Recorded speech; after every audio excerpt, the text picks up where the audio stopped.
పల్నాడు జిల్లా నర్సరావుపేట జనసేన పార్టీ కార్యాలయంలో Narasaraopet Janasena party incharge Jilani మరియు ఆంధ్రప్రదేశ్ రాష్ట్ర road corporation director Veeravalli Vamsi media సమావేశం నిర్వహించారు. ఈ సమావేశంలో వారు మాట్లాడుతూ గత వైసీపీ ప్రభుత్వ హయాంలో తిరుమల తిరుపతిని భ్రష్టు పట్టించారని, వైసీపీ పెద్దలు తిరుపతిని కేవలం ఆదాయ వనరుగా మాత్రమే చూశారని పేర్కొన్నారు. పాలు, పెరుగు, వెన్న లేకుండా నెయ్యి ఎలా వచ్చిందో వైసీపీ పెద్దలు సమాధానం చెప్పాలని మండిపడ్డారు. తిరుపతి లడ్డులో కల్తీ నెయ్యి కలిపి వైసీపీ నేతలు చేయరాని తప్పు చేశారని, కలియుగ ప్రత్యక్ష దైవం వెంకటేశ్వర స్వామి తప్పు చేసినా ఎవరిని వదలరని అన్నారు.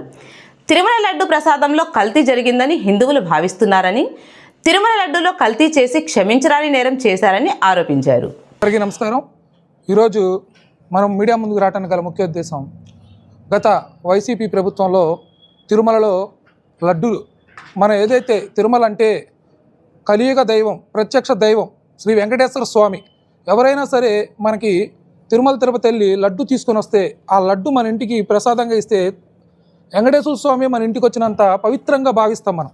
అలాంటి లడ్డులో ఈ వైసీపీ ప్రభుత్వంలో కల్తీ చేయటం జరిగింది అని చెప్పి పవన్ కళ్యాణ్ గారు 5 సంవత్సరాల పర్యటనలో భాగంగా పలుమార్లు తిరుపతి వెళ్ళటం జరిగింది. అక్కడ భక్తులు లడ్డులో కొంచెం తేడా ఉందని చెప్పి పవన్ కళ్యాణ్ గారికి ఫిర్యాదులు చేయటం వల్ల పవన్ కళ్యాణ్ గారు ఎన్డీటీవీ ఇచ్చిన నివేదిక ఆధారపరంగా ఈ లడ్డులో కల్తీ జరిగింది అని చెప్పి కూటమి ప్రభుత్వం వచ్చిన తర్వాత సిట్ని ఆదేశించారు. ఏమని? లడ్డులో కల్తీ జరిగిందా, లడ్డు తయారీలో కల్తీ జరిగిందా, జరగలేదా అని. కానీ సిట్ నివేదిక ఇచ్చింది ఏమని? కల్తీ జరిగింది. 60 లక్షల నెయ్యి కాదు, అది పామాయిల్తో రసాయనాలతో తయారు చేయబడింది అని చెప్పి సిట్ నివేదిక ఆధారంగా 220 పేజీలు సిట్ నివేదిక ఇచ్చింది. కానీ ఈ వైసీపీ ప్రభుత్వం ఏం చేస్తుంది? మా దాంట్లో తప్పు జరగలేదు, అపరాధం జరగలేదు అని చెప్పి డ్రామాలు ఆడుతుంది. కానీ అక్కడ జరిగింది. రసాయనాలు అంటే ఏంటి? కొవ్వు పదార్థాలు. ఆ పదార్థాలతో తయారు చేసి ఎంతో అపరాధం చేశారు మీరు.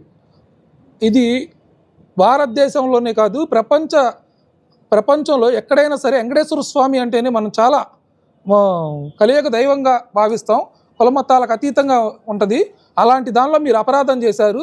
ఖచ్చితంగా ఎవరైతే ఇందులో ఉన్నారో వారందరినీ కూడా సిట్ తీస్తుంది.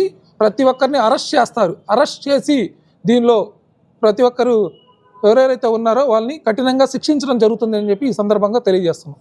నమస్కారం.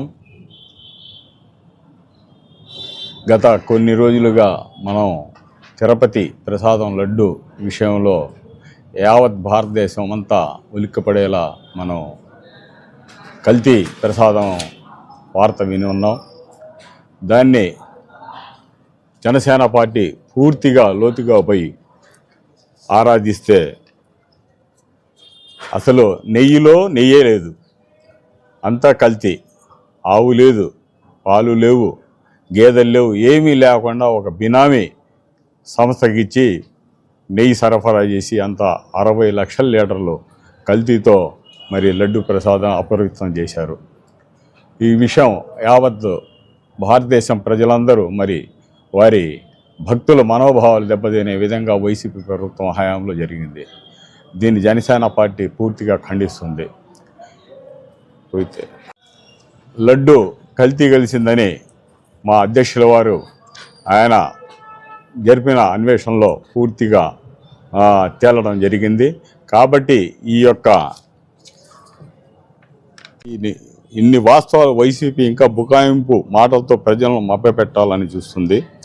పవన్ కళ్యాణ్ గారు ఎన్డీటీవీ అధికారికంగా ఇచ్చిన నివేదికలను అనుసరించి గలమెత్తారు. ఒక పద్ధతి ప్రకారంగా తిరుమల తిరుపతి కేంద్రంలో వాళ్ళు సొంతగా వైసీపీ ప్రభుత్వం సొంతగా వాళ్ళ లిమిటెడ్ ఫరం లాగా గత వైసీపీ ప్రభుత్వం 5 సంవత్సరాలు మరి లిమిటెడ్ ఫరం లాగా దాన్ని ఉపయోగించుకున్న అనేక మంది అక్రమంగా 100 కోట్లు సంపాదించడం జరిగింది.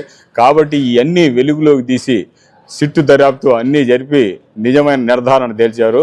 బాధ్యులైన వారందరికీ కఠిన చర్య ఇవ్వాలని మా జనసేన ప్రభుత్వం తరఫున డిమాండ్ చేస్తున్నాం.